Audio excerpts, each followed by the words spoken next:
Hi everybody, Mr. C here. Okay, do you remember yesterday we were reading from this book? And can anyone remember what the next story was going to be that we were going to read? Yep, you're right. Sleeping Beauty.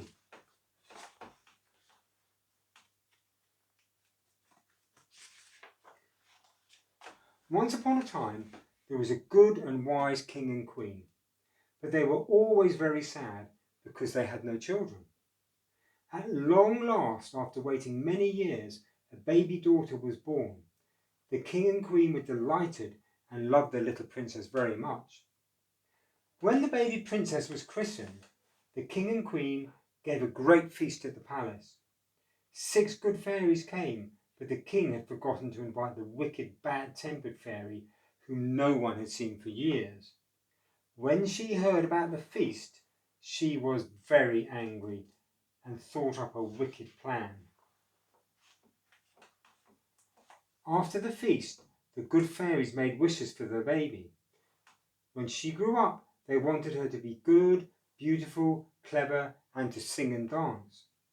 The 6th good fairy was just about to make her wish when the wicked fairy appeared, looking very cross. She had come without being asked. "This is my wish for the princess," she said. "When she is 17, she will prick her finger on a spinning wheel and she will die."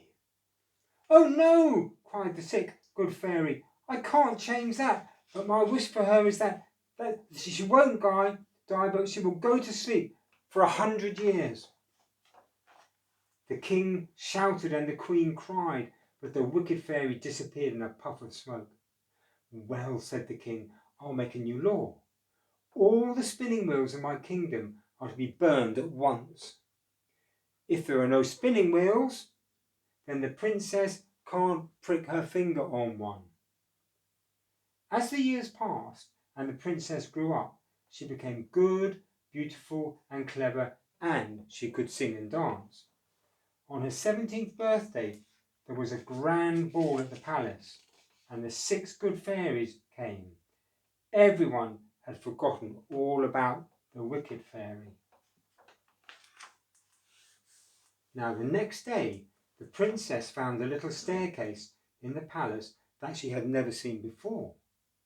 When she pushed open the door, she saw an old woman sitting at a spinning wheel.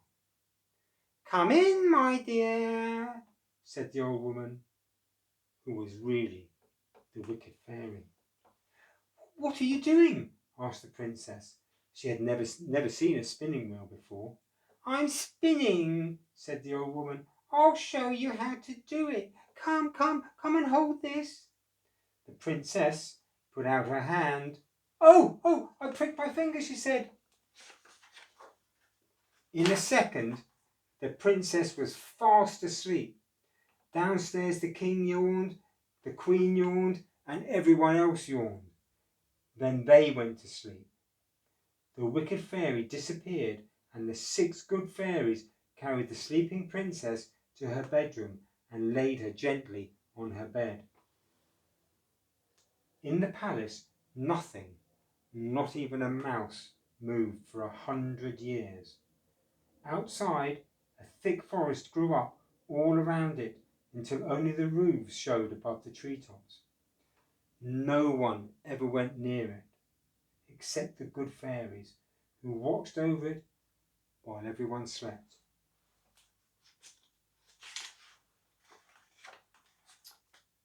After exactly 100 years, a young prince went hunting near the palace. He saw the roofs above the trees and asked an old man about them. "My grandfather told me it's an enchanted palace, and there's a beautiful princess asleep in there," he said. "But there's no inn." The prince thanked the old man and walked towards the palace, but when he reached the trees, they moved apart and let him through. He ran up the palace steps, past the sleeping guards, and in through the open door. Nothing moved. It was so quiet, it was rather creepy. The prince searched the whole palace, and at last came to the princess's bedroom. When he saw her lying asleep, he thought she was so beautiful. He bent over and kissed her very gently. The princess opened her eyes and smiled at him. "You have come at last," she said. All over the palace, everyone woke up and yawned, stretched and shook off the dust and started to talk and move about. "I'm hungry," said the king. "Tonight we'll have a great feast." He thanked the prince for coming to their rescue, and the queen invited him to stay. Next day, the prince asked the king if he might marry the princess. "Of course," said the king, and the princess said, "Yes, please."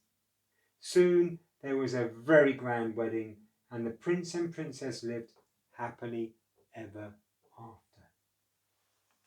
The end. Next one, Cinderella. That's tomorrow. Okay? So it's goodbye from the first storybook, and it's goodbye from Mr. C. You take care. Bye.